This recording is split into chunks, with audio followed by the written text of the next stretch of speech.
My mum reminds me quite a lot that it almost ended my life. Tell me a little bit about what happened to you. When I was 13, a guy in my school who was 17 started messaging me. Never spoken in person, but I knew who he was. And very quickly, he was asking me to send him photos in the evening. So eventually I started sending photos sort of in revealing tops or in a bikini, and I'd go to sleep swearing I wouldn't do it again, feeling, disgusting in myself.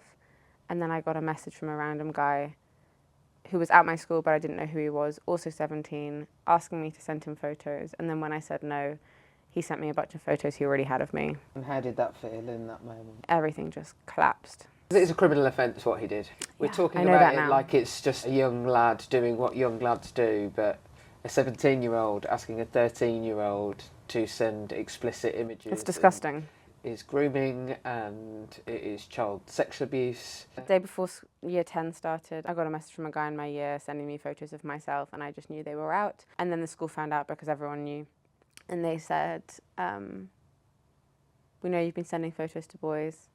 They said, luckily for you, we won't be contacting the police, because they said that I would be the person who was in trouble because what I'd done was illegal. They punished me, they suspended me and made me write an essay on why I'd done what I did and why I wouldn't do it again. And literally nothing happened to the boys. You should have been protected.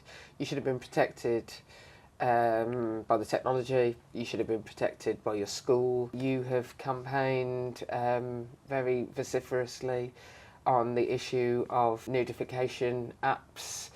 And so we will ban that technology. My teenage years were gone. I didn't speak to anyone. I couldn't look in a mirror. You harmed yourself. I harmed myself. I ended up in hospital.